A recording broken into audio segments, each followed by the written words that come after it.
میں وہ بدقسمت ہوں جو چاہا نہ پا سکی۔ شادی کے بعد کوئی بھی خوشی حاصل نہ ہوئی۔ بچوں کی خاطر دکھ درد اٹھائے، مگر سسرال والوں نے تو مجھے مٹی کا برتن ہی سمجھ لیا تھا۔ اس امر کی برسوں سے عادی ہو گئی تھی۔ یہ جھگڑا کر کے میکے کو دھکیل جاتے، 2-4 دن بعد شوہر آتا، منا کر لے جاتا۔ سسرال والے اچھے لوگ نہ تھے۔ چند دن ہی سکون کے گزرے، پھر وہی برا حال۔ اس صورتحال کو سہتے سہتے دل مدھم پڑ گیا۔ شور و غل سے میرے بچے الگ سہمے رہتے تھے۔ ساس تو جو کرتی سو کرتی، لیکن اس بار سسر صاحب نے جوتا کھینچ مارا۔ میں یہ صدمہ نہ برداشت کر سکی اور دیوار سے جا لگی۔ ان سے یہ امید مجھ کو ہرگز نہ تھی۔ وہ تو میرے بزرگ تھے، ان سے مجھے ہمیشہ مہربان اور شفیق ہونے کی توقع رہتی۔ وہ عورتوں کی باتوں میں نہیں آتے تھے، مگر اس بار وہ عورتوں کی باتوں میں آ گئے اور میرا یہ مان بھی ٹوٹ گیا کہ اس گھر میں کوئی میرا ہمدرد اور غمگسار بھی ہے۔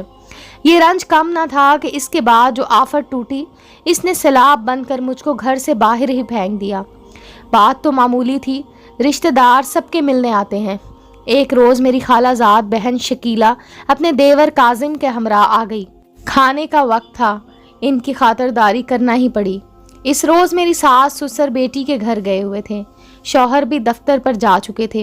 شکیلہ اور ان کا دیور کاظم دوپہر کا کھانا کھانے کے بعد جانے ہی والے تھے کہ ساس سسر آ گئے۔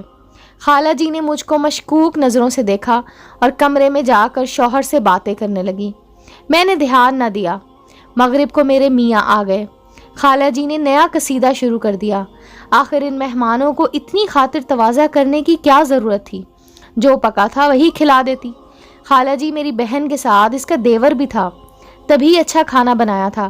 اگر اچھا کھانا نہ بناتی تو میری بہن کی سسرال میں بے عزتی ہو جاتی۔ میں سب سمجھتی ہوں، بہن کے دیور سے ماضی میں کچھ تعلق رہا ہوگا۔ انہوں نے مجھ پر اتنا بڑا بہتان لگایا تو آنکھوں سے آنسو نکل آئے، صدمے سے زبان گنگ ہو گئی۔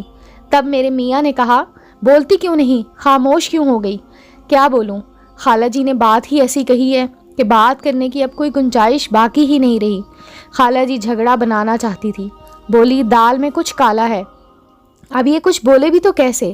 یہ سنگین الزام سن کر رونے لگی میں، جس نے شادی سے قبل کبھی کھڑکی سے باہر جھانکا بھی نہ تھا۔ میرا کلیجہ شک ہونے لگا، مگر وہاں میرے رنج و غم کی کس کو پرواہ تھی؟ محمود نے مجھ کو پسند کیا اور ماں سے ضد پر اڑے رہے کہ ہیرا سے ہی شادی کرنی ہے۔ اپنے بیٹے کی پسند کی شادی تو کرا دی، مگر اب میرے گھر بسے رہنے کے غم زیادہ تھے، سو مجھ کو بلا آخر گھر بدر کرنے کا موقع ہاتھ آ ہی گیا۔ اس بہتان کی پاداش میں میکے آئی تو دل ٹوٹ گیا تھا۔ محمود نے مجھ سے بے رخی برتی تھی، بات چیت کرنا بند کر دی تھی۔ شوہر کی اس بے تنائی پر دل باغی ہو گیا۔ جی چاہتا تھا کوئی ابھی مل جائے تو فوراً آشنائی کر لوں۔ جو انہوں نے ناحق کا بہتان لگایا ہے، اس کو سچ کر دکھاؤں۔ غم و غصے کے بادل ذہن پر چھا گئے۔ جس قدر سوچتی، روح کی سلگن بڑھتی جا رہی تھی۔ کافی دن اسی دکھ درد میں ہی گزر گئے۔ کبھی زہریلی سوچیں شہد کی مکھیوں کی طرح مجھ پر حملہ کر دیتی، اور کبھی دل میں بغاوت بچھو کے ڈنگ کی طرح سر اٹھانے لگتی۔ تبھی مجھے کسی ایسے شخص کی ضرورت ہے جس نے اپنے دل کا غم کہہ سکوں۔ ایک دن کاظم ہمارے گھر آیا۔ بیٹھک میں امی نے اس کو بٹھایا، بتایا کہ تم اپنی بھابھی کے ساتھ میری بیٹی کے گھر گئے تو اس کے سسرال والوں نے اس کو تمہاری وجہ سے گھر سے نکال دیا۔ کاظم کو یہ سن کر بہت صدمہ ہوا۔ امی سے کہا، مجھے ہیرا سے بات کرنی ہے۔ میں اس کے سامنے گئی تو مجھ سے معافی مانگنے لگا۔ کہا کہ شکیلہ بھابھی کو بھائی مصروفیات کے سبب تمہارے گھر نہیں لا رہے تھے، تبھی میں ان کو تمہارے گھر لایا تھا۔ مجھ کو علم نہ تھا کہ آپ کے سسرال والے اتنے بدگمان قسم کے لوگ ہیں، ورنہ میں کبھی نہ آتا۔ خیر جو ہوا سو ہوا، میں تو آپ کو اپنی خالہ زاد بہن کا دیور جان کر گھر بٹھا لیا۔ پہلی بار آئے تھے، خاطرداری کی تھی، کیا معلوم تھا کہ وہ ایسی تہمت لگائیں گے۔ اس ملاقات کے بعد جانے ہم دونوں کے دلوں میں ایسا کون سا جذبہ پیدا ہوا کہ میں اسی کے خیالوں میں رہنے لگی۔ حالانکہ خدا گواہ ہے کہ میں اس دن سے قبل میرے اور اس کے دل میں ایک دوسرے کے لیے کوئی خیال نہ تھا۔ کاظم واقعی ایک عظیم انسان تھا۔ اس نے مجھ کو تسلی دی، حوصلہ دیا۔ اس کی ہر ایک بات جیسے میرے جلتے ہوئے زخموں کو ٹھنڈا دیتی تھی۔ اس کی غمگساری نے میرے ٹوٹی بکھری ہستی کو پھر سے جوڑ دیا۔ میں شکیلہ کے گھر جانے لگی اور کاظم سے ملنے لگی۔ بس مجھے اسی طرح چین آتا تھا۔ ایک دن میں نے کاظم سے پوچھ ہی لیا، اگر میرا شوہر مجھے لینے نہ آیا اور مجھے طلاق دے دی تو کیا تم مجھ سے شادی کر لو گے؟ اس نے وعدہ کیا تھا میں تم سے شادی کر لوں گا، تمہیں زندگی کی سب خوشیاں دوں گا، بلکہ تمہارے بچوں کو بھی کبھی پھر باپ کی کمی محسوس نہ ہونے دوں گا۔ زندگی میں پہلی بار مجھے کوئی سچا پیار کرنے والا ملا تھا۔ میں اب لوٹ کر اس جہنم میں نہ جانا چاہتی تھی۔ مجھے کسی کا ڈر نہ تھا، نہ کسی کی پرواہ تھی۔ ڈر تھا کہ شوہر کسی دن منانے نہ آ جائے۔ دعا کرتی تھی کہ خدا کرے بس یہ جھگڑا آخری ہو اور وہ مجھے لینے نہ آئے۔ حسب امید 6 ماہ بعد بھی میرے والدین نے اس سے رابطہ نہ کیا۔ ایک روز محمود اچانک لینے آ گئے، خوشامد اور چاپلوسی کرنے لگے۔ سخت غصہ آیا کہ اس وقت تم کیوں چپ چاپ تماشا دیکھتے رہے جب تمہاری ماں مجھ پر بہتان لگا رہی تھی۔ میں نے محمود کو کھری کھری سنا دی، حالانکہ اس سے پہلے کبھی بھی میں نے اپنے شوہر کے سامنے زبان نہ کھولی تھی۔ اس روز میرے اتنا کچھ کہنے کے بعد بھی محمود نے برا نہ منایا اور کہنے لگے کہ اب ایسا نہیں ہوگا، اگر کسی نے بھی تم سے زیادتی کی تو میں اس سے لڑوں گا۔ داماد کی ان باتوں نے میرے والدین کا دل موم کر دیا۔ وہ مجھے گھر لوٹ جانے پر مجبور کرنے لگے۔ ماں کے رونے اور باپ کے منت کرنے سے مجھے محمود کے ساتھ جانا ہی پڑا۔ جاتے ہوئے کاظم کو اطلاع نہ کر سکی اور یہ نیا باب جو میری زندگی میں اچانک کھلا تھا ادھورا رہ گیا۔ جانتی تھی جہاں کا آوا ہی بگڑا ہو اس کھرے میں کیا ملے گا۔ 4 دن کا سکون اور وہی معاملہ شروع ہو گیا۔ ساس کا وہی رویہ جو روز اول سے تھا، اس بار میں نے 2 کی 4 سنائی۔ صدمے سے ان کو سکتہ ہو گیا، سر پیٹنے لگی کہ ہائے تم کو یہ زبان کس نے دی ہے، تم پہلے تو ایسی نہ تھی۔ کیا بتاتی مجھ کو کاظم کے پر امید وعدوں نے با حوصلہ بنا دیا ہے۔ ساس کہنے لگی آج یہ میرے سامنے بولنے لگی ہے، کل کو جوتیاں اٹھا کر سر پر مارے گی۔ محمود ابھی اس کو 3 الفاظ کہو اور یہاں سے چلتا کرو۔ میں نے بھی کہہ دیا آپ کیا طلاق دلوائیں گے، میں بھی طلاق لینے آئی ہوں۔ طلاق محمود نے وہ بھی 3 الفاظ کہہ دیے جس سے سارا زمانہ ڈرتا ہے۔ مجھے طلاق مل گئی۔ میں خود بھی زندگی سے تنگ آ چکی تھی، صرف بچوں کی ہی وجہ سے گزارا کر رہی تھی۔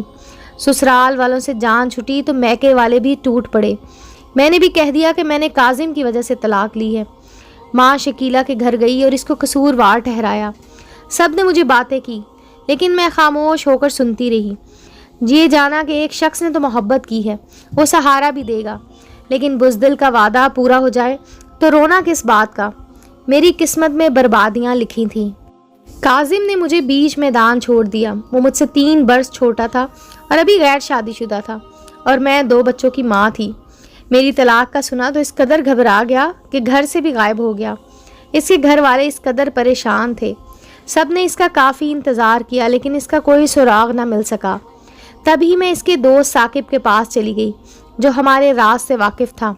جب میں ثاقب کے گھر گئی تو وہ اکیلا تھا۔ اس نے میری خوب آؤ بھگت کی اور مجھے راضی کیا کہ وہ میرے ساتھ لاہور چلے جہاں کاظم انتظار کر رہا ہے۔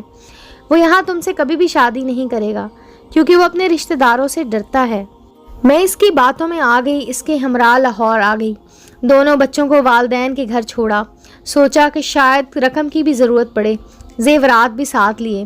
ثاقب نے مجھے ہوٹل میں ٹھہرایا اور 2 دن مجھ سے یہی کہتا رہا کہ کاظم آ جائے گا، لیکن وہ نہیں آیا۔ میں نے تو کافی دفعہ کوشش کی تھی لیکن کاظم بے انتہا ڈرپوک ہے۔ تم چاہو تو 2-4 دن اور انتظار کر لو، مجھے ضروری کام ہے، 2 دن بعد آؤں گا۔ میں نے پوچھا وہ ہے کس حال میں؟ اس نے کہا برے حال میں ہے، وہ جو رقم لایا تھا ختم ہو گئی ہے۔ تبھی میں نے اس کو رقم اور زیورات دیے کہ وہ کاظم کو دے دے تاکہ اسے سہولت ہو جائے۔ ثاقب تو چلا گیا لیکن خدا جانے ہوٹل کے مینیجر کو کیا کہہ دیا کہ وہ صبح و شام کھانا بھجواتا رہا۔ ہوٹل کا مینیجر شریف آدمی تھا۔ وہ تیسرے دن خود آیا اور احوال پوچھا۔ میں گھبرا گئی، اس کو مختصر سا قصہ سنایا اور کہا کہ بھائی اب میں گھر جانا چاہتی ہوں لیکن رقم اور زیورات ثاقب بھائی کے حوالے کر چکی ہوں کیونکہ ہوٹل میں رقم اور زیورات رکھنا مناسب نہیں تھا۔ وہ شریف آدمی کہنے لگا نادان بہن، تمہاری عزت سے زیادہ کوئی شے عزیز نہ تھی اور تم ہوٹل کے کمرے میں اکیلی رہ پڑی۔ اس نے مجھے ٹکٹ کی رقم اور سفر خرچ دیا، میرے پاس تو ایک پھوٹی کوڑی بھی نہ تھی۔ سچ شکر خدا کا اس شخص کے دل میں رحم تھا، ورنہ میں لٹ جاتی۔ 5 دن بعد گھر آئی، والدین بے حد پریشان اور بچوں کا رو رو کر برا حال تھا۔ بچے ساتھ لگ کر بہت روئے۔ میرے گھر آنے سے ان کی عزت بچ گئی۔ امید ہے دوستو اسٹوری اچھی لگی ہوگی. چینل کو لائک اور سبسکرائب کریں اور بیل آئیکن کا بٹن دبانا مت بھولیں تاکہ ہر نئے آنے والی اسٹوری کا نوٹیفیکیشن آپ کو مل سکے. ملتے ہیں اگلی اسٹوری کے ساتھ.